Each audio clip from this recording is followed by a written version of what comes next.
Bonjour à toutes et à tous et bienvenue à cette nouvelle conférence VK.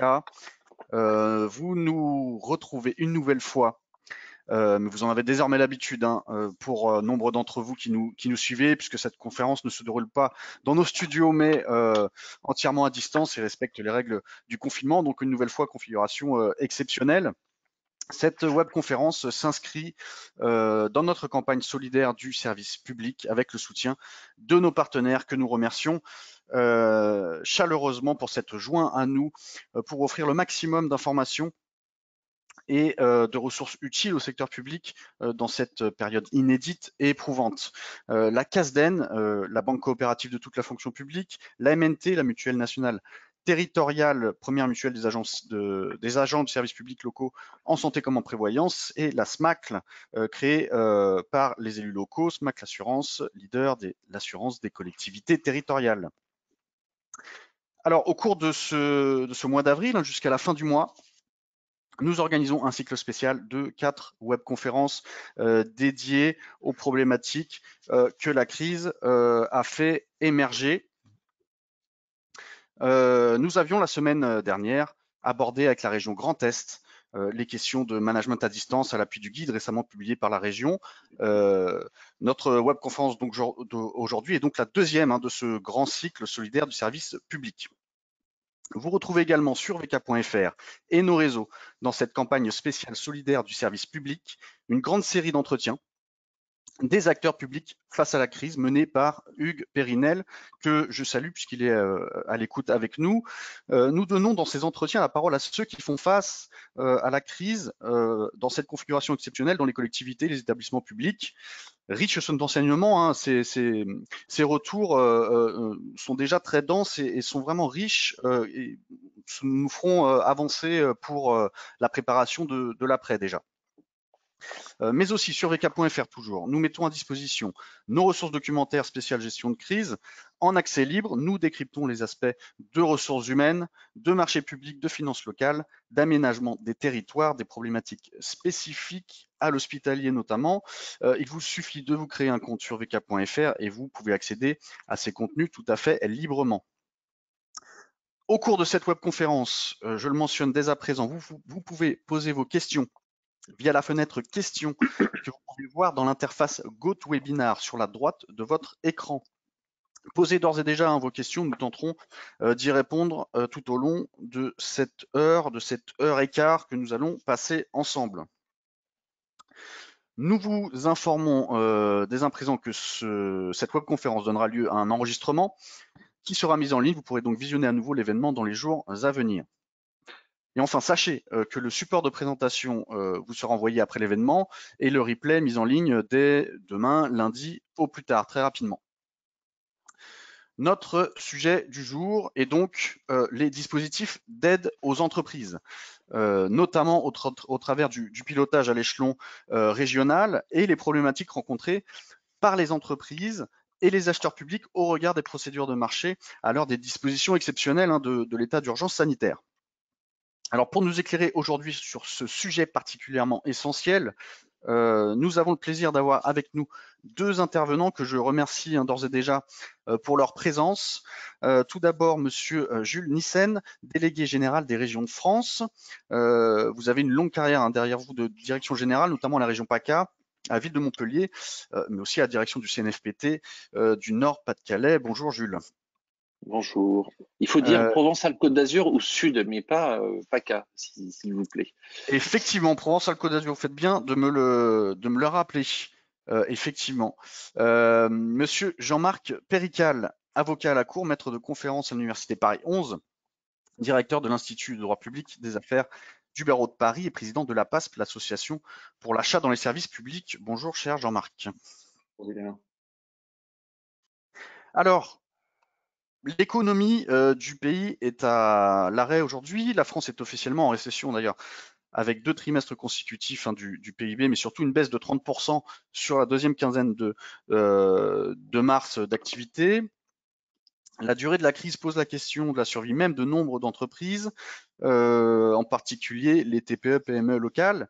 Les collectivités et acheteurs publics qui nous regardent font face à des arrêts de chantier, des ajournements, des paiements d'acompte, dans un environnement juridique de la commande publique inédit, puisque très assoupli par les textes, nous le verrons, mais que peut-on faire et que ne faut-il pas faire dans de pareilles circonstances?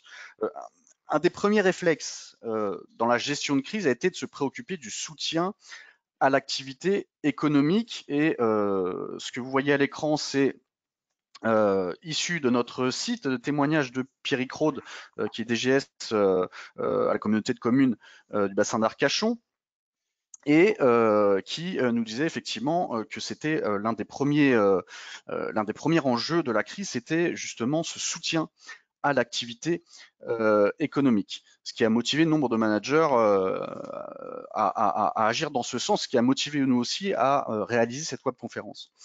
Donc si l'urgence sanitaire reste bien entendu la priorité, la gestion du quotidien urgent pour nombre d'entreprises, il nous faut dès à présent nous projeter dans l'exercice difficile de l'après-crise, car au regard de la violence de l'impact, c'est dès à présent que se joue la réussite, ou plutôt le virage à prendre pour éviter la catastrophe que constituerait la destruction massive des tissus économiques locaux. Alors, sans plus tarder, je me tourne vers vous, Jules Nyssen, pour naturellement, on regarde la dimension nationale et même internationale de cette crise, le pilote et le couple État-région, notamment la région avec l'ensemble de ses compétences économiques, qui pilote les plans de soutien à l'activité économique. Merci beaucoup. Bonjour à tous les auditeurs de ce webinaire. Je vous propose qu'on passe directement à la slide numéro, à la diapo, pardon, numéro 1. Voilà un petit peu les points sur lesquels moi je souhaitais intervenir. Préciser d'abord effectivement comment le couple État-région met en place des mesures pour les entreprises. Ça fait l'objet des points 1 et 2 avec un focus sur le Fonds national qui fait l'actualité. Dire quelques mots peut-être des projets de loi d'urgence et d'ordonnance qui ont facilité les processus décisionnels des collectivités. Et ça fera un lien avec ce que Jean-Marc Pérical pourra développer derrière. Dire deux mots des conséquences budgétaires de tout ça, parce que c'est pas neutre du tout, y compris dans la logique de la relance. Et puis enfin, les premières pistes sur lesquelles nous travaillons pour réfléchir à la relance de l'économie. Alors, si on commence par le premier point, je vais essayer d'aller rapidement dans tout ça. Je crois que vous aurez le support ensuite. Et puis, ça peut être intéressant d'échanger sur la base de questions. Je précise tout de suite que ce qui figure sur ce diaporama est une matière qui est en partie mouvante et sur lesquelles il y a des ajustements qui sont encore en cours de négociation aujourd'hui, ce qui fait que j'y reviendrai un peu tout à l'heure, mais il ne faut pas prendre ça au pied de la lettre. Si vous récupérez ce document dans 2 ou 3 jours, il ne sera pas totalement à jour, mais je vous renvoie vers le site de Région de France qui, lui, tient à jour en permanence l'actualité. Alors, bon, face au Covid, tout le monde est évidemment mobilisé, mais en matière de politique économique, évidemment, le couple État-région joue un rôle absolument essentiel. Côté État pur, il y a tout un volet de mesures qui ont été largement détaillées et qui représentent des montants considérables au travers de tout ce qui a été fait en matière de moratoire de délai de paiement sur, disons, les échéances à la fois sociales et fiscales, les remises d'impôts, les reports de paiement. Alors sur les loyers, ça concerne surtout les institutionnels, les bailleurs sociaux, parce qu'ensuite les propriétaires purement privés, ils peuvent pas être contraints de reporter les paiements de loyer, mais enfin ça fait quand même un effort important. Tout ce qui concerne la question bancaire, je crois que Bruno Le Maire est très très attentif notamment à toute la question du crédit interentreprise, c'est-à-dire notamment les délais de paiement entre fournisseurs et prestataires et clients, parce que là, il y a des choses qui sont pas toujours très très propres et qui se font. Donc, il y a une commission un comité qui a été mis en place pour surveiller ça. Le chômage partiel, évidemment, qui est un dispositif absolument massif qui évite de rompre le lien de travail que le salarié a avec son entreprise. Et ça, c'est fondamental et ça intéresse directement les régions parce que ça évite de multiplier exagérément le nombre de demandeurs d'emploi qui ensuite seront à la recherche d'un nouveau poste. Et ça permet aussi aux entreprises de repartir avec une base de salariés qui connaît la boîte et qui peut redémarrer immédiatement. Voilà un peu, ça c'est les dispositifs de l'État et bon, ils sont massifs. Ensuite, il y a ce que l'État et les régions font ensemble. D'abord, immédiatement ont été mises en place des task force régionales associant le préfet de région et les présidents de conseil régional avec la BPI et puis tous les organisations professionnelles concernées, les autres niveaux de collectivité. Ensuite, il y a des mesures d'aide en faveur des TPE, des indépendants, des professions libérales. C'est le Fonds national de solidarité. Je vais y revenir dans la diapo suivante. Il y a la question, mais là, Jean-Marc pourra développer ça, de la reconnaissance du coronavirus comme un cas de force majeure et les conséquences que ça a en matière de marché public. Mais toutes les régions, mais je pense que c'est le cas de toutes les collectivités, se sont plus ou moins engagées à pas appliquer les pénalités de retard dans ce cas. Donc, c'est quand même un élément important pour essayer de faciliter les choses. Et j'ajouterai d'ailleurs à ça le soin qui est apporté par tout le monde à sécuriser la chaîne ordonnateur comptable pour que les paiements puissent arriver et ne soient pas perturbés. Et là, on se rend compte d'un truc, c'est qu'autant les collectivités locales, quel que soit d'ailleurs le niveau, ont une certaine maîtrise du télétravail et sont capables d'ordonner à distance, autant pour le comptable public, c'est beaucoup plus difficile. Et dans les péri-régionales en particulier, il n'y a pas vraiment la possibilité d'agir en télétravail. Et du coup, c'est compliqué parce qu'il fonctionne avec des effectifs très réduits, en mode dégradé. Mais je dois reconnaître ici, je tiens à le dire, que franchement, la DGFiP et les DRFiP ont fait énormément d'efforts pour essayer d'assurer cette continuité qui était un vrai souci il y a 15 jours et qui semble un peu moins l'être aujourd'hui. Et puis, ce que font l'État et les régions ensemble, évidemment pas du tout dans le même ordre de grandeur, c'est la garantie sur les lignes de crédit aux entreprises. Bon, vous savez que l'État a mis en place une garantie de 300 milliards d'euros, une garantie d'État qui permet aux entreprises de solliciter un prêt auprès de leur banque qui est garanti par l'État. Donc les régions ont arrêté de faire ça parce qu'elles le faisaient traditionnellement, mais évidemment ça n'a plus beaucoup d'intérêt. Et elles ont reporté les moyens sur la bonification de prêts, en particulier le prêt rebond de BPI France. Et puis elles prennent un certain nombre de mesures plus spécifiques aux régions et qui sont qui se trouvent sur le côté droit de la diapositive, comme ce que j'évoquais tout à l'heure sur l'accélération des paiements, la mise en place de moratoires sur les remboursements de prêts et de loyers, tout ce qui permet de décaler un peu les paiements dus par les entreprises et mobiliser, des numéros verts pour essayer de centraliser les appels et avoir une communication la plus simple possible. Je pense que ça a été un vrai souci aussi d'éviter que les entreprises aient à s'adresser à 50 guichets différents. Ça, Un très c'est gros effort. intéressant, Monsieur Nissen. Il y a mise en place finalement d'une sorte de guichet unique pour les entreprises. Finalement, on a un public, on a à la fois aujourd'hui, on a des entreprises qui nous regardent et c'est une préoccupation, de savoir à qui s'adresser pour recevoir effectivement ces aides. Et puis on a tout notre public qui est avec nous, notamment les intercos, mais pas seulement, qui se pose la question comment s'insérer dans ces dispositifs mis en place par la région, par l'État et les régions là-dedans. À ma connaissance, dans toutes les régions, le préfet de région et le président de région ont mis en place sur leur site internet respectif une plateforme d'entrée. Alors, il n'y a pas qu'un seul numéro, évidemment, parce que selon qu'on appelle pour avoir une mesure de chômage partiel, un report d'impôt ou une aide en trésorerie, c'est pas les mêmes instances, mais en tout cas, il y a un point d'identification d'entrée qui soit très, très clair. Et la région Grand Est dont vous parliez tout à l'heure a été la première à le faire. Et elle a une infographie qui est très, très bien faite et qui montre à qui il faut s'adresser en fonction de la catégorie d'aide qu'on souhaite avoir. Voilà. Alors pour ce qui concerne la région, il y a aussi un truc qui passe un peu inaperçu pour le moment, mais qui est important, c'est le maintien de la rémunération des stagiaires de la formation professionnelle, malgré le fait qu'ils ne puissent pas aller dans les stages, à quelques exceptions près. Et puis un problème sur lequel Jean-Marc pourra peut-être faire un commentaire tout à l'heure et qui va devenir un souci, c'est le paiement sans service fait des entreprises et des organismes de formation, parce que on sait bien que cette crise va va faire des dégâts en matière d'emploi, donc le nombre de demandeurs d'emploi va considérablement augmenter. Il faudra les former, les ramener vers l'emploi.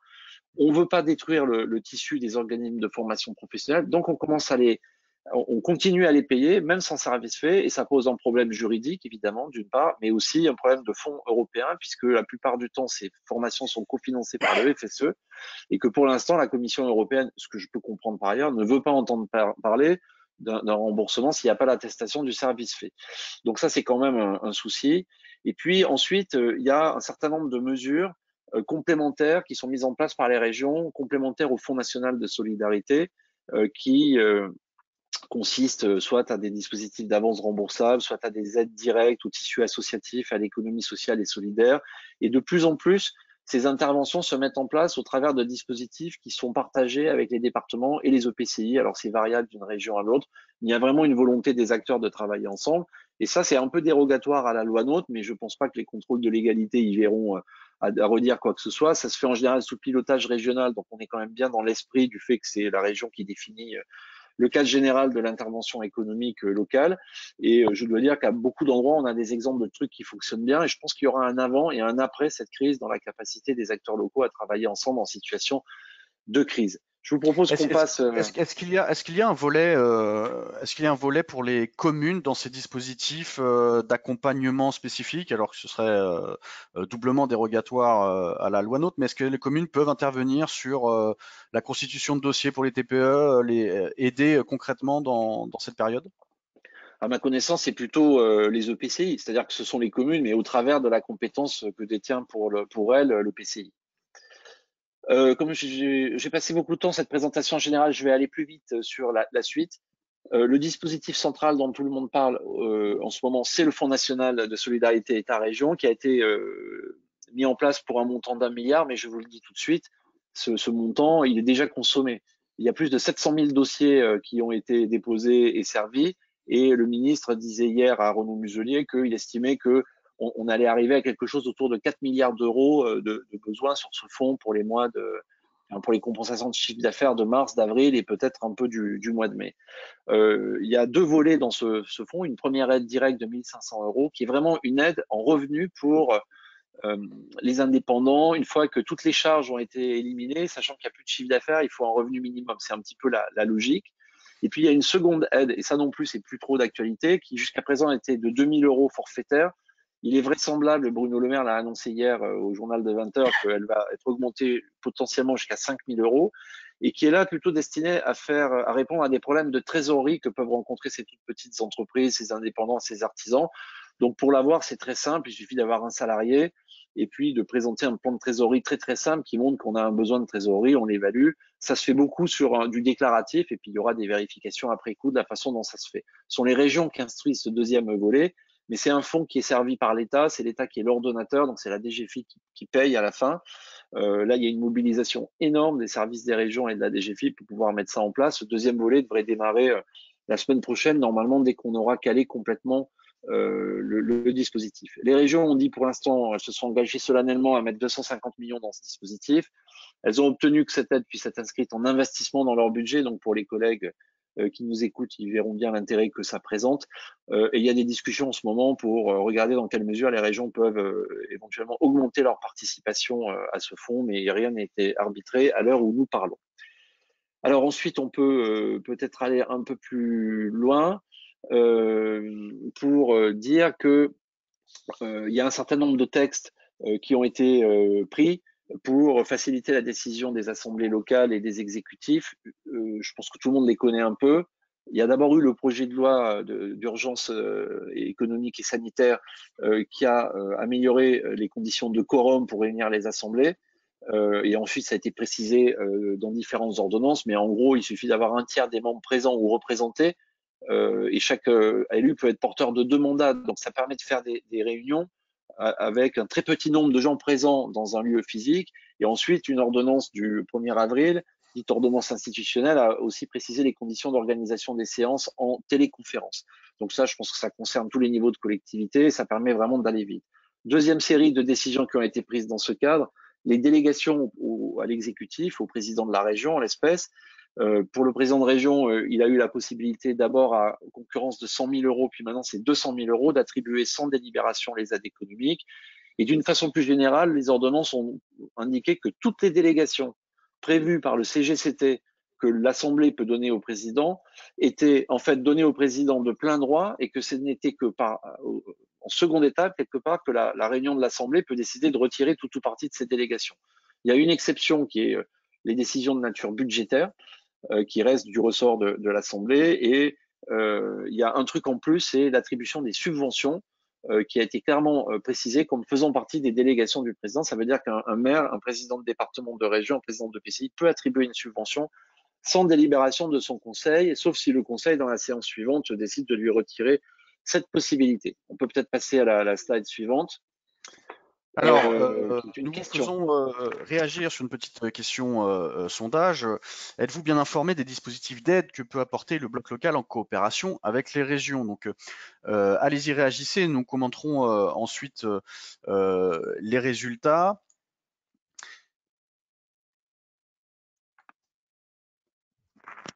puisque, rappelons-le, hein, après ces premiers éléments, c'est effectivement une préoccupation majeure. J'étais pas plus tard que ce matin avant notre rendez-vous avec la DGCF en visioconférence, et effectivement dans la plupart des intercommunalités, des questionnaires circulent, une espèce de petit audit font remonter l'état pour avoir un état des lieux du tissu économique de chaque périmètre d'intercommunalité pour mesurer l'impact et d'ores et déjà voir ce qu'on peut faire en termes de soutien. Les résultats à cette question. Eh bien, c'est très révélateur.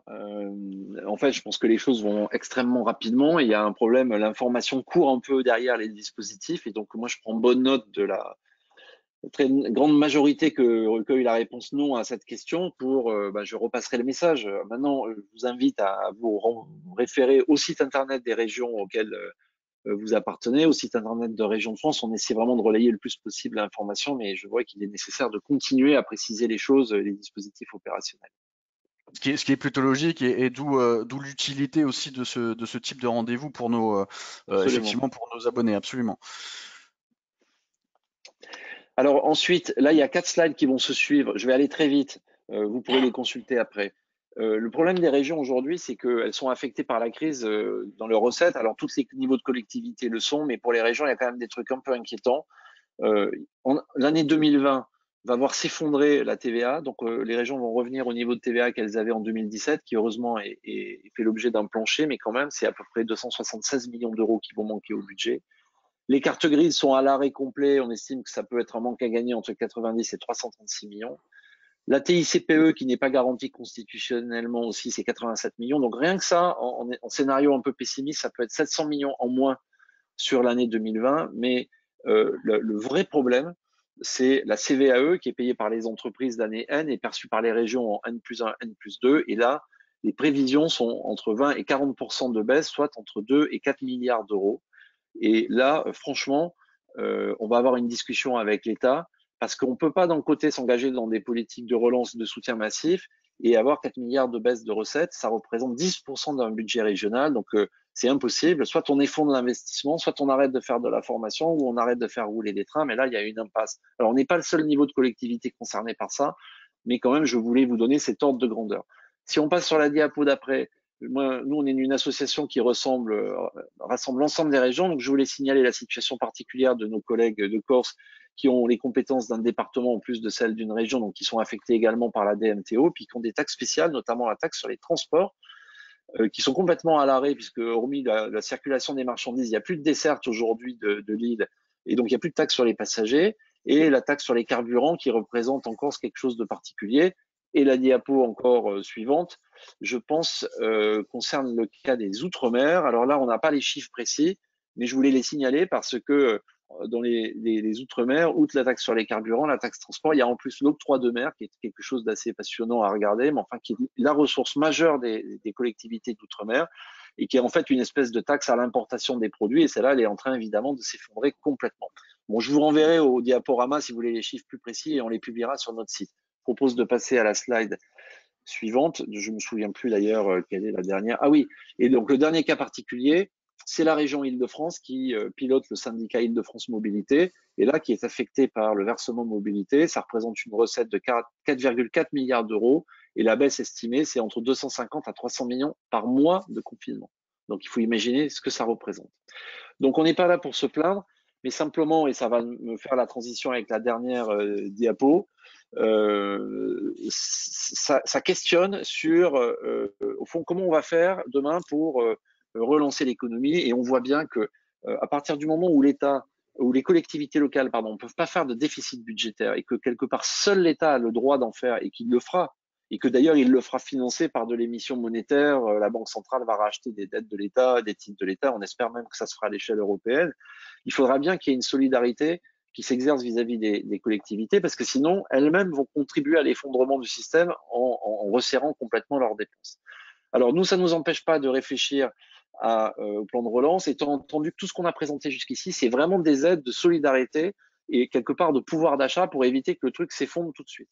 Mais ensuite, il faut qu'on relance l'économie. Évidemment, la première étape, ce qu'on peut faire tout de suite, c'est prendre tout ce qui était dans les contrats de plan actuels entre l'État et les régions, plus tous les projets qui existent sur les territoires qui ne sont pas dans les CPER, mais qui sont prêts en matière, je ne sais pas moi, de santé, d'agriculture, etc.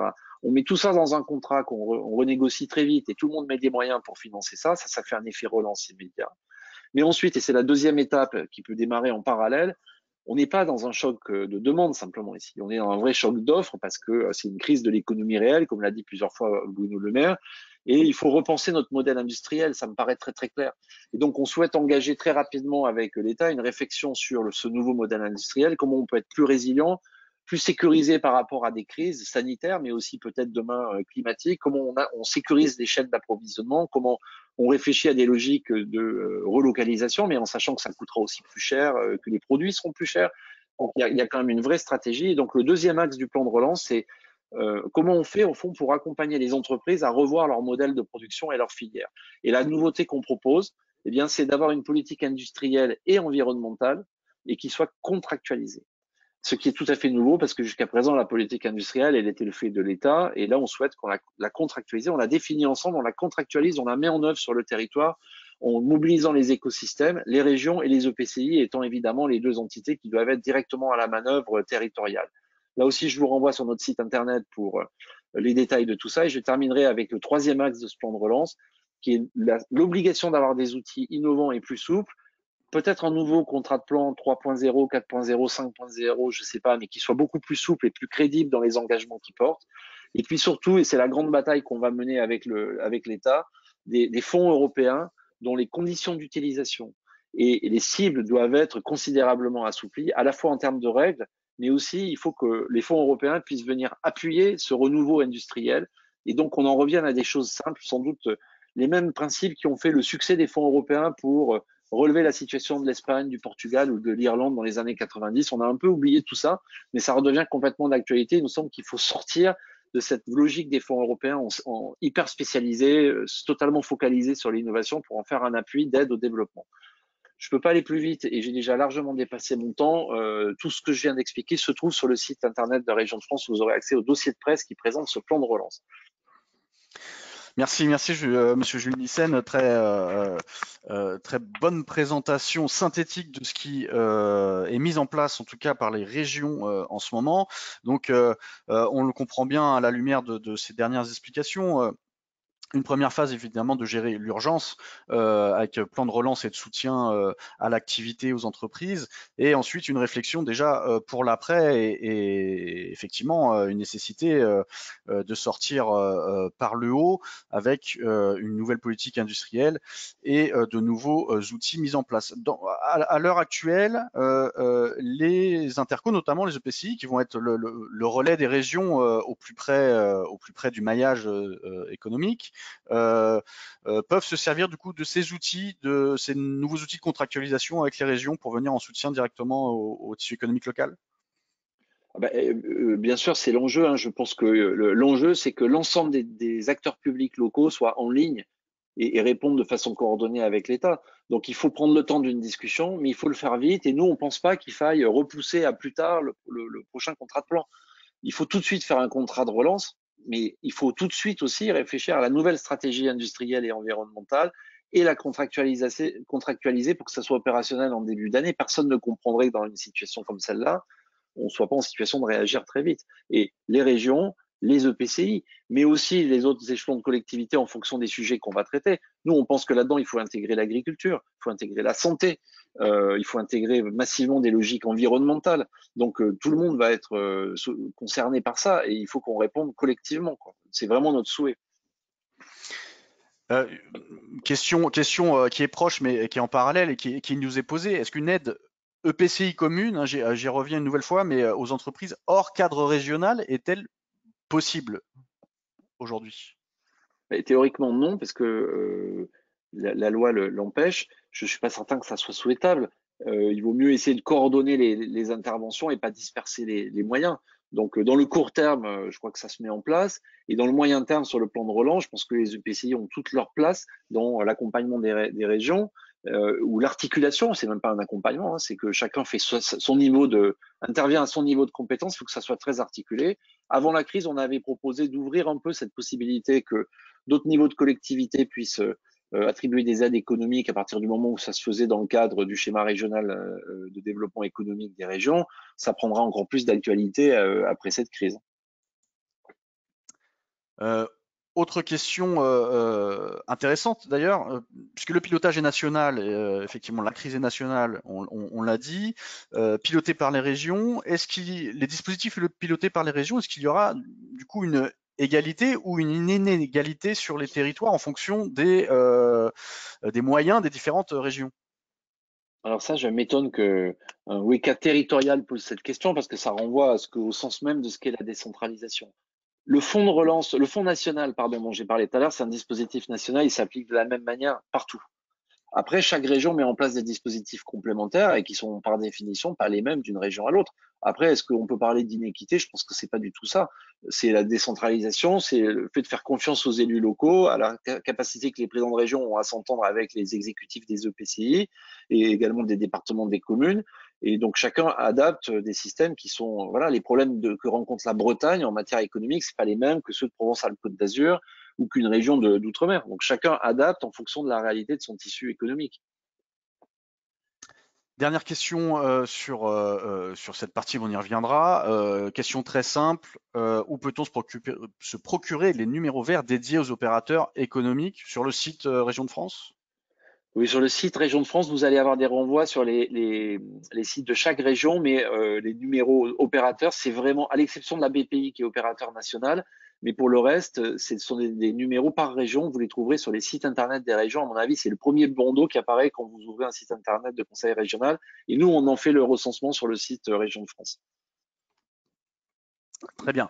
Merci Jules Nissen, mais on y reviendra évidemment en fonction des différentes questions que nous pourrons recevoir à nouveau. Cher Jean-Marc, cher maître, je me tourne à présent vers vous pour le volet commande publique. Effectivement, nombre de nos auditeurs se retrouvent face à une situation d'urgence de cas de force majeure, et je pense que vous allez nous en parler. Effectivement, arrêt de chantier, procédure à revoir, à compte à payer. Là, on est directement dans notre sujet des entreprises. L'exécution du marché n'est pas effectuée, mais est-ce qu'on doit continuer à payer les entreprises, etc. Rappelez-nous tout d'abord un petit peu l'historique de ce début de crise et puis le dispositif réglementaire dérogatoire en place aujourd'hui. Merci Julien, et puis merci Jules pour ton intervention. J'ai été frappé par l'impact de la crise sur les finances des régions et par ricochet des intercos, des communes et de toutes les collectivités. Et c'est d'autant plus intéressant d'avoir ces chiffres que ça va nécessairement avoir un impact aussi sur la commande publique lancée par ces collectivités, par la région. Et on sait que la commande publique porte beaucoup les entreprises. Rappelons que c'est 10% de notre PIB annuel. Qu'il y a des régions, tu as parlé de l'outre-mer, de la Corse, mais pas seulement, mais quand même des collectivités où la commande publique est essentielle. Et le pire serait qu'il y ait une baisse considérable de la commande publique. Là, l'impact sur les entreprises, notamment les PME, les TPE, serait considérable, considérable. Donc, merci pour ces chiffres. Je crois que c'est très éclairant et très en lien avec le sujet que l'on traite aujourd'hui tous les trois. Rapidement, effectivement, l'historique. On a commencé par les fermetures d'écoles, de collèges, de lycées et d'universités, donc tout un tas de marchés qui se sont fermés, de commandes publiques qui se sont fermées. J'ai cité par exemple un domaine très sensible aujourd'hui, l'approvisionnement des cantines et autres restaurants publics. Une filière, notamment en partant de la filière agricole, c'est toute une filière qui tombe, en tout cas qui est en grande difficulté, c'est certain. Évidemment, le personnel en chômage partiel, les suspensions de marché, donc tout un tas de pertes sèches pour les entreprises qui avaient anticipé des approvisionnements en matières premières et qui ont du mal, évidemment, à les écouler. Ensuite, le confinement quasi total, et vu l'intervention prévue du président de la République lundi prochain, on en parlait tout à l'heure entre nous, qui est annoncé bien à l'avance, on peut craindre effectivement que ce confinement perdure. Donc, mise en sommet des collectivités publiques et parapubliques, je pense à toute l'économie mixte, par exemple, qui a un poids considérable chez nous, bien au-delà du scolaire et de l'universitaire, donc tout un tas de difficultés pour les prestataires de commandes publiques. Peut-être que les services intellectuels, je parle pour ma paroisse, par exemple, pour le conseil juridique, c'est peut-être un peu moins impactant parce qu'on peut faire du télétravail, la preuve en est en ce moment. Mais pour les prestataires de biens meubles et immeubles, évidemment, c'est beaucoup plus compliqué. Alors, comment faire pour avancer? Est-ce qu'on peut passer des marchés publics avec des délais raccourcis? Oui, ça a été rappelé d'ailleurs par la direction des affaires juridiques de Bercy assez vite dans une communication du 18 mars. La réglementation, le code de la commande publique permet effectivement d'une part d'avoir des délais réduits en cas d'urgence, j'allais dire simple, voire de passer des marchés sans concurrence en cas d'urgence impérieuse. Attention quand même, et vous verrez tout à l'heure que la Commission européenne l'a rappelé, l'urgence impérieuse est très encadrée, il faut donc que ce soit des circonstances extérieures que l'acheteur ne pouvait pas prévoir, et donc à manier avec précaution, d'autant que, logiquement, là aussi ça a été rappelé par la DAJ, ces commandes publiques passées en urgence concernent avant tout les achats hospitaliers, en tout cas tous les achats en lien direct avec l'épidémie et pour répondre aux besoins les plus urgents. Donc, en termes de critères et en termes de périmètre, que les acheteurs ne se disent pas, j'aurai l'occasion de le répéter, on a des super outils, profitons-en pour ne passer que des marchés en urgence, notamment en urgence impérieuse. Mais malgré tout, moi je me pose la question, en cette période bien délicate et où on a besoin de la commande publique, hein, on l'a suffisamment répété, quel contrôle sur ce type de marché et quel risque contentieux? On verra ce que l'avenir nous réserve, mais je pense qu'on est dans une période où peut-être que le cadre, le contrôle sera moins important, mais que bon, ça ne donne pas l'occasion aux acheteurs de faire tout n'importe quoi non plus. Et c'est une vraie question. On peut passer à la slide suivante. Donc, là aussi, j'ai cité quelques marchés pour être un petit peu concret. L'impact sur les fournitures d'alimentaire, on en a parlé, les chantiers de construction et de maintenance des bâtiments publics, les contrats de transport scolaire, le transport, tu en as parlé Jules, tu l'as évoqué tout à l'heure. Autre exemple, les concessions d'exploitation de centres aquatiques, culturels ou événementiels qui ne fonctionnent plus aujourd'hui. Donc, évidemment, il faut étudier au cas par cas les possibilités de faire jouer la force majeure. On a vu que très vite, l'État avait permis de le faire pour éviter la pénalisation des entreprises en cas de retard. L'imprévision ou les causes légitimes. En ce moment, il y a beaucoup de discussions, effectivement, sur la mise en œuvre des causes légitimes qui sont notamment prévues dans les contrats de longue durée, les contrats de concession avant tout. Et on s'interroge beaucoup sur la possibilité de mettre en œuvre ces causes légitimes dans le contexte de crise actuelle, le contexte sanitaire. Ce sont des discussions au cas par cas. Pareil pour l'imprévision. Je vous rappelle que l'imprévision, il faut prouver l'impact très important sur l'économie des contrats. Il faut prouver un bouleversement de l'économie des contrats. Et sur des contrats de longue durée, sur des concessions de 10 ou 15 ans, voire moins, hein, c'est compliqué de prouver un bouleversement. Il y a un bouleversement là sur cette année N, mais sur les années suivantes, c'est très difficile. Je le dis parce que ce sont des discussions qu'on a beaucoup, des négociations qu'on a beaucoup en ce moment. Il n'y a pas de réponse toute faite. Il n'y a pas de réponse toute faite. C'est pour ça que j'écris que tout dépend de la bonne volonté des parties et notamment des acheteurs. La dernière phrase, c'est plutôt pour la suite et pour l'avenir. Il faudra être très attentif à la rédaction des contrats, à la rédaction des causes légitimes. On s'en aperçoit aujourd'hui qui ne sont pas toujours très claires, pas toujours très précises et qui peuvent donner lieu à beaucoup d'interprétations.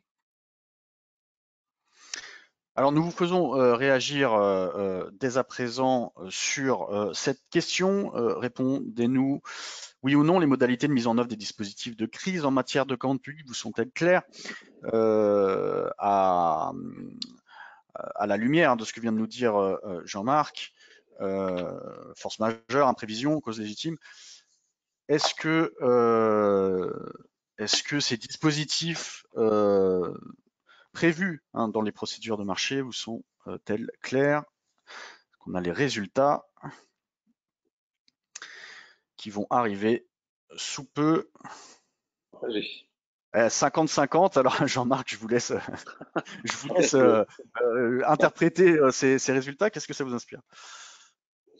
Ça veut dire qu'il y en a qui arrivent à trouver des solutions, notamment sur la force majeure ou sur la mise en œuvre de l'imprévision, et d'autres qui ont plus de mal, je peux comprendre, parce que, encore une fois, ce sont des situations assez inhabituelles et qui donnent lieu à beaucoup d'interprétations, donc je peux comprendre les hésitations de la moitié en tout cas de ceux qui ont répondu au sondage.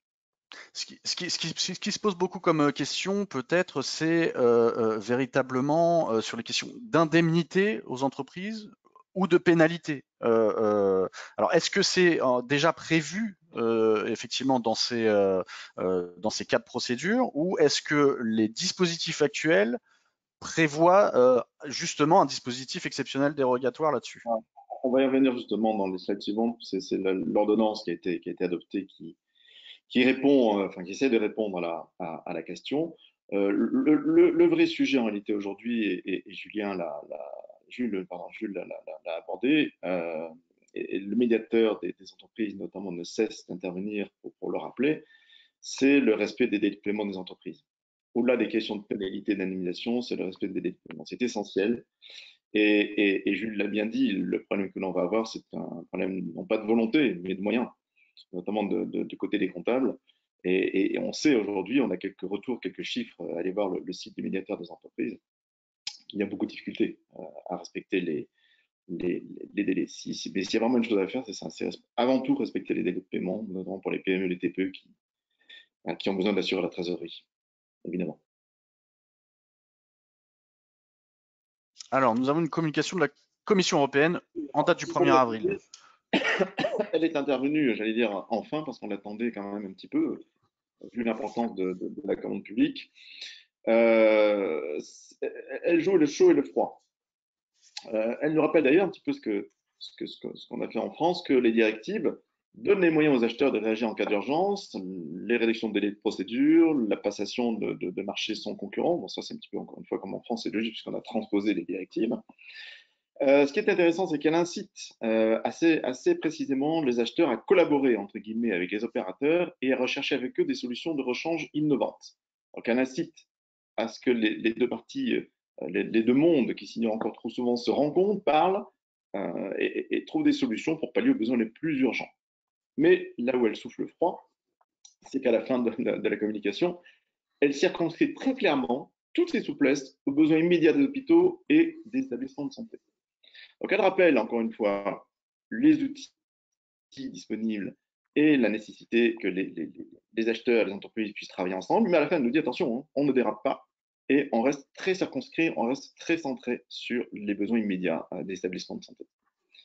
Voilà, c'est pour ça que je dis qu'elle souffle le chaud et le froid. Et l'ordonnance du 25 mars qui fonde un petit peu notre dérogation actuelle. Et c'est vrai que Jules le disait tout à l'heure, les choses vont très vite. Et moi, j'avoue que j'ai été frappé par la réactivité des instances gouvernementales. Je parlais tout à l'heure de la fiche de la DAJ et là, donc, de cette ordonnance du 25 mars. Ça a été très, très rapide, ce qui prouve qui prouve l'importance de la commande publique, ce qui prouve que nos gouvernants estiment que c'est un domaine extrêmement sensible et qu'il faut agir vite. Donc l'ordonnance est vite arrivée. Bon, là, un titre un petit peu long, diverses mesures d'adaptation des règles de passation de procédure de décision des contrats sous le code de la commande publique et des contrats publics qui n'en relèvent pas du fait de la crise sanitaire. Donc voilà, célérité du gouvernement, c'est une bonne chose. Ça prouve que la commande publique est importante de nos gouvernants. Alors, c'est une ordonnance qui assouplit, quelquefois de manière assez considérable, les règles de passation et d'exécution des procédures. Alors, des procédures qui vont être lancées, mais également des procédures en cours. C'est-à-dire que l'ordonnance s'applique aux marchés qui ont été lancés avant la crise du coronavirus, en tout cas avant la période de confinement que nous sommes en train de vivre. Ces assouplissements donc, concernent tous les contrats en cours conclus à compter du 12 mars jusqu'à la fin de l'état d'urgence sanitaire. Alors, l'article 4 de la loi indique que le temps d'urgence, c'est 2 mois, mais prévoit d'ores et déjà la possibilité de proroger un tel délai.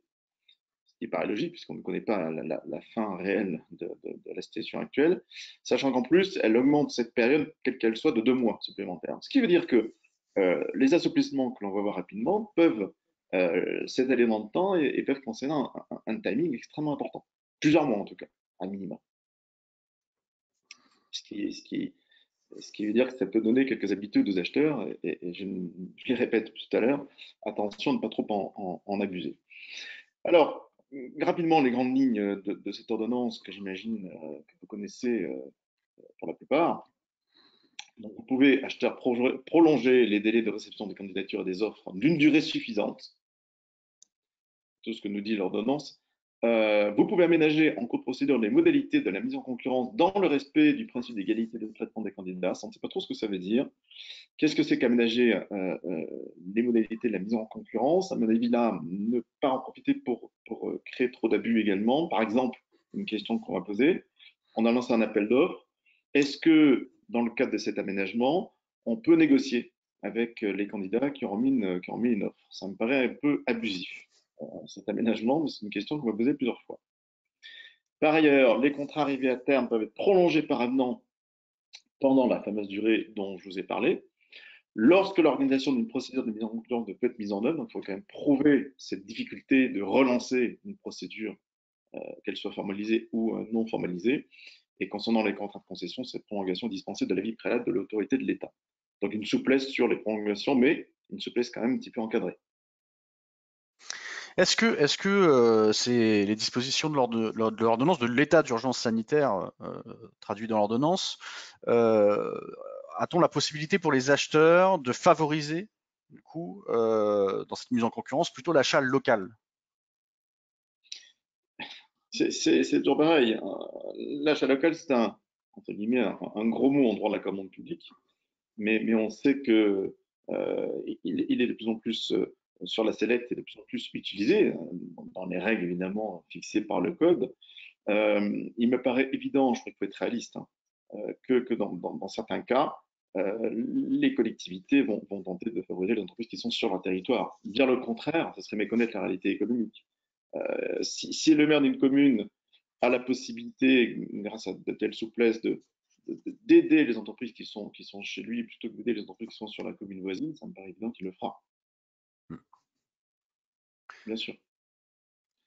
Assouplissement également dans l'exécution, évidemment, hein, Jean-Marc. L'augmentation du montant des avances qui peut aller au-delà de 60% du montant du marché, ce qui est considérable, sachant qu'il n'est plus obligatoire de demander la constitution d'une garantie à première demande au-delà de 30%, ce qui était un frein réel pour certaines PME, TPE. En cas de difficulté d'exécution, là aussi, il faut les prouver, mais bon, je pense que dans la plupart des cas, il y aura des éléments suffisamment probants. Le délai d'exécution peut être prolongé à la demande du titulaire qui ne peut être sanctionné à cet effet, et l'acheteur peut même passer un marché de substitution avec un autre opérateur sans sanctionner encore une fois le titulaire du marché en cours pour des prestations qui ne peuvent souffrir d'aucun retard et qui ne peuvent pas être exécutées par le dit titulaire du marché. Donc ça, c'est une souplesse extrêmement importante. Même chose en cas d'annulation, soit d'un bon de commande ou de résiliation d'un marché en liaison avec la crise actuelle. Le titulaire peut être indemnisé de ses dépenses engagées. Tu parlais de demande indemnitaire, là, c'est très clairement indiqué. Et il doit être réglé sans délai, dans la mesure du possible, encore une fois, des sommes qui lui sont dues en cas de suspension de son contrat. Dans les contrats de concession, ces sommes prennent la forme d'une avance. Et toujours dans les concessions, le titulaire a droit à une indemnité si le concessionnaire est conduit à modifier substantiellement les conditions d'exécution du contrat. Ça fait beaucoup d'interprétation quand même. Hein. Qu'est-ce que c'est qu'une modification substantielle? Qu'est-ce que c'est qu'une impossibilité d'exécuter? Pourquoi une suspension de contrat? Enfin, cette ordonnance ouvre à la fois beaucoup de portes, mais comme ce que je disais tout à l'heure, repose sur la bonne volonté des parties et notamment des acheteurs et des autorités concédantes pour la mettre en œuvre. C'est pas une ordonnance qui oblige, c'est pas une ordonnance qui rajoute beaucoup de règles, c'est une ordonnance qui propose aux collectivités d'assouplir la passation et l'exécution de leur marché, mais c'est à eux de le mettre en œuvre, et donc c'est à eux d'être diligents dans cette mise en œuvre.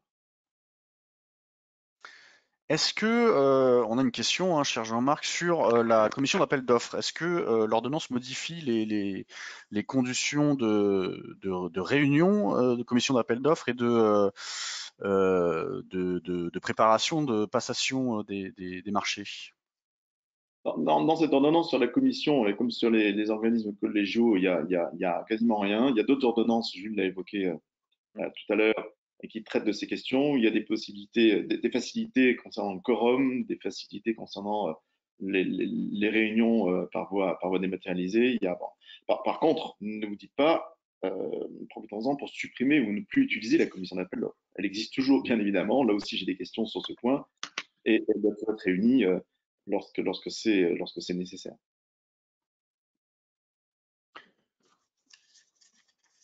Alors vous parlez, enfin vous allez nous parler d'un véritable pacte de confiance entre le gouvernement et les acheteurs, hein, finalement.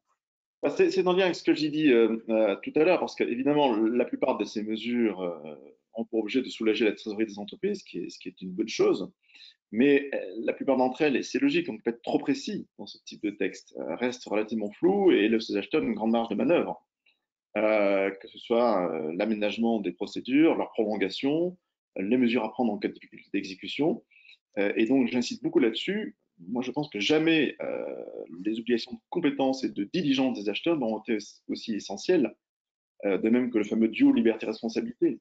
N'allons pas trop loin, ne faisons pas trop d'abus, par exemple sur le localisme, qui a été évoqué tout à l'heure, soyons responsables. Jamais on aura autant eu besoin de la diligence, de la probité, de la compétence des acheteurs. Ça repose vraiment sur eux, sur leur bon vouloir, leur bonne volonté, leur professionnalisme. À mon sens, c'est ce qu'a voulu dire l'ordonnance, en leur laissant cette possibilité de souplesse. Mais encore faut-il qu'ils aient les moyens budgétaires de mettre tout ça en place, et on en revient aux difficultés qu'évoquait Jules tout à l'heure sur l'impact de la crise sur les régions et les autres collectivités. Absolument. Alors, ce que l'on craint, c'est que bon nombre de ces possibilités, de ces souplesses, de ces discussions, de ces échanges n'aient pas lieu ou n'aient pas lieu de manière satisfaisante. Et donc, ce qui risque d'arriver à mon sens, c'est évidemment des difficultés, des conflits, une intervention bienvenue des mécanismes de médiation qui, on le sait, se développent considérablement en droit public depuis quelques temps. Et la question que je pose, mais ça on le verra plus tard, est-ce que cela suffira à éviter un engagement des tribunaux compétents? Est-ce qu'on verra une multiplication des contentieux, de passation, d'exécution notamment? Est-ce que les acheteurs et les entreprises trouveront des points d'équilibre suffisants pour éviter de tels contentieux? C'est une question qui va falloir régler, qui arrivera nécessairement. Quel est votre sentiment là-dessus, Jean-Marc? Est-ce que c'est un, enfin vous posez la question, donc il y a forcément, j'imagine un risque. Il est très sérieux ou plutôt on assiste plutôt à un comportement plutôt vertueux de ce que vous parlez de pacte de confiance en termes de avec les acteurs privés et les autorités publiques. Moi, j'ai confiance dans les acheteurs, et encore une fois, c'est essentiel parce que sans commande publique, encore davantage d'entreprises vont couler, c'est évident. Mais on a quelques expériences. Alors, le moment est un peu particulier et difficilement comparable, mais on a quelques expériences, même récemment, avec des augmentations, par exemple, de prix de matières premières extrêmement importantes qui ont impacté des marchés, notamment dans le domaine des denrées alimentaires, de la fourniture des cantines scolaires, des restaurants publics. Et les entreprises, dans ces cas-là, on se souvient par exemple de l'augmentation du prix du beurre il y a quelques années, qui avait fortement impacté certains marchés publics. Et les entreprises avaient tenté de discuter avec les acheteurs, de trouver des solutions. Et il y a eu des cas où les portes se sont fermées. Il y a eu des cas où les acheteurs ont continué à appliquer purement et simplement les dispositions de leur marché. Euh, bon, voilà, ça ne peut que nous inciter cette situation encore une fois, à discuter, à trouver des solutions, à faire fermer la porte. Moi, j'ai confiance, effectivement, aux acheteurs, même si la situation est, encore une fois, difficilement comparable avec d'autres cas. Monsieur Nissen, vous avez un regard là-dessus au niveau des régions sur les rapports que peuvent entretenir les opérateurs privés en cette situation de crise et les autorités, notamment régionales, avec le pilotage de soutien à l'économie. Comment se passent les relations globalement entre ces différentes parties? Moi, je trouve qu'elle se passe pas mal pour toutes les professions qui ont une instance de représentation à l'échelle régionale et qui ne renvoient pas exclusivement à des branches nationales ou à des fédérations nationales. Mais la crise a accéléré le dialogue à l'échelon local de tous les représentants de toutes les professions. Donc ça s'organise plutôt pas mal. Évidemment, tout le monde fait part de ses inquiétudes, de ses urgences, etc. Mais il y a une vraie volonté d'essayer de trouver des solutions ensemble. Mais le sujet dépasse très largement le cas de la commande publique. Et dans les 15 jours derniers, maintenant, ça s'est un peu calmé. Mais alors que moi, je pensais que la demande, notamment des travaux publics et tout, serait surtout maintenez bien vos commandes, n'arrêtez pas les marchés. Là, c'était plutôt l'inverse qui se passait, c'est-à-dire que les entreprises appelaient les régions sur des marchés de lycée, des choses comme ça, en disant on a des problèmes de sécurité sanitaire sur nos chantiers, on va pas être capable, il faut qu'on s'arrête, ne nous appliquez pas les pénalités. Donc petit à petit, c'est en train de revenir. Évidemment, l'ampleur des marchés de commande publique des régions font que ça a un impact sur l'activité économique, mais on voit bien que dans la discussion là aujourd'hui, le problème il est vraiment un arbitrage entre d'un côté les contraintes du confinement et les mesures de sécurité sanitaire et de l'autre côté ce qui permet à l'activité petit à petit de redémarrer. Et donc les échanges à l'échelle régionale, ils sont vraiment sur ça et ça va jusqu'à des sujets comme la distribution des masques, des choses comme ça à une série de secteurs d'activité qui ont besoin de ces équipements de protection pour pouvoir recommencer à travailler normalement. Après, les régions sont plutôt prêtes à redémarrer très vite les commandes publiques dans le très court terme pour ce qui était prévu. Après, à moyen terme, ça va dépendre du sujet budgétaire dont on parlait tout à l'heure. Et la reprise économique qui va être essentielle très rapidement va représenter l'exigence sanitaire va représenter nécessairement un surcoût. Est-ce que ce surcoût de livraison de matériel, de surveillance, est-ce que les textes prévoient qui va supporter ce surcoût? Jean-Marc, est-ce qu'il y en a des choses prévues là-dessus? Sur cette question de la commande publique et des surcoûts, non, il n'y a rien de prévu. Pour l'instant, ça va dépendre encore une fois, des discussions entre les différents acteurs, mais les textes ne sont pas intervenus pour régler ce genre de questions. Et si je peux me permettre un point là-dessus, j'en ai pas parlé avec Jean-Marc avant, mais il va y avoir quand même une vraie discussion en matière de commande publique sur la question de savoir à partir du moment où on veut relocaliser des productions, sécuriser des chaînes, avoir des productions locales, il y a forcément des questions de prix qui vont jouer. Enfin, Jean-Marc l'a un peu évoqué tout à l'heure. Jusqu'où on est prêt à aller en matière de règles des marchés publics pour permettre aussi d'accompagner par la commande publique les stratégies qu'on aura. Parce que si à la fin, une région, mais d'autres acteurs aident des entreprises à se relocaliser, mais que par leur commande publique, elles finalement favorisent une concurrence étrangère, on va se retrouver dans des choses idiotes. Et même chose pour la prise en compte environnementale, etc., etc. Donc j'ai le sentiment qu'il faudra qu'on ait une réflexion sur l'évolution des règles de la commande publique pour tenir compte de ces enjeux. J'ai peur que ce soit un petit peu compliqué au niveau de Bruxelles. Si tous les États membres commencent à relocaliser leur production et donc, par essence, à s'écarter plus ou moins des règles fondamentales de la commande publique, notamment de la liberté d'accès, de l'égalité de traitement, ça va être des discussions assez complexes, c'est évident. C'est probable.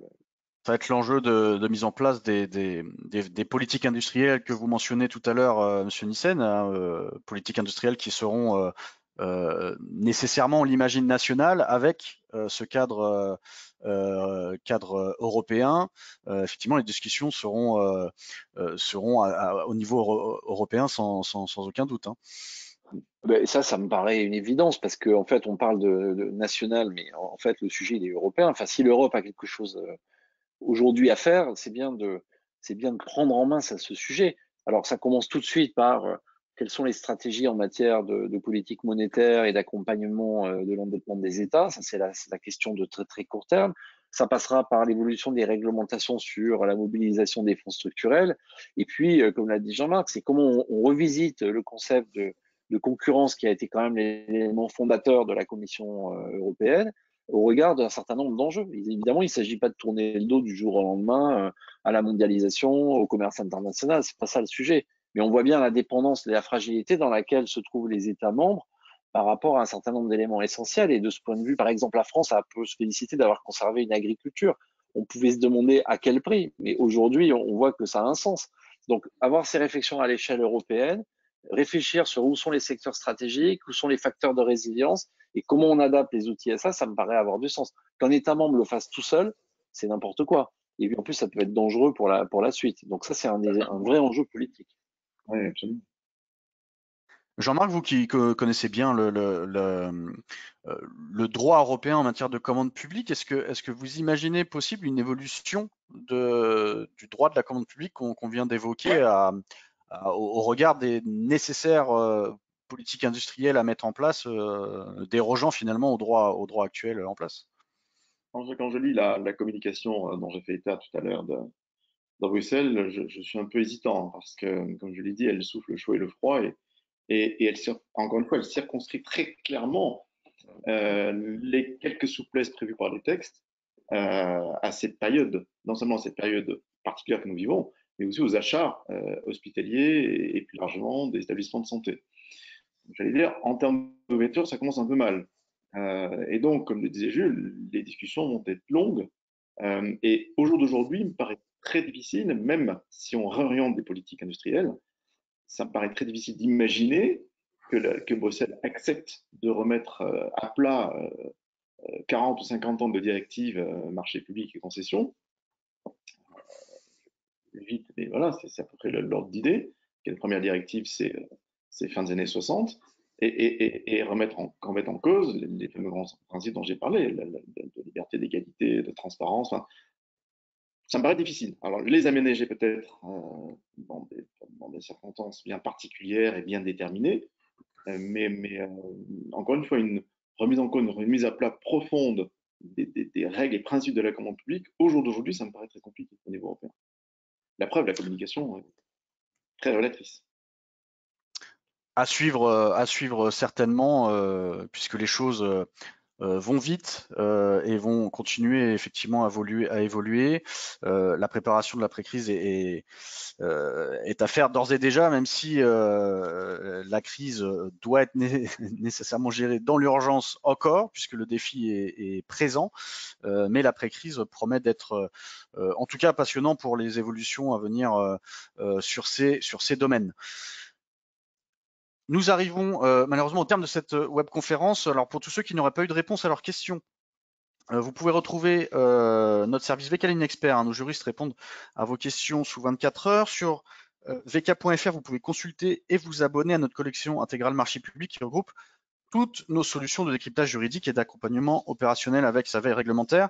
Dites-nous, répondez-nous si vous souhaitez plus d'informations sur ces services. Nous nous ferons un plaisir de vous contacter pour vous présenter l'ensemble de ces ressources. N'oubliez pas par ailleurs, hein, pendant toute la durée de cette crise, accédez gratuitement à nos contenus dédiés à la gestion de la crise sanitaire. Créez-vous un compte sur vk.fr, l'accès est totalement libre. Et bien sûr, suivez toute l'actualité au quotidien sur notre site. Retrouvez également pour la suite de notre grand cycle d'avril de webconférences solidaires du service public.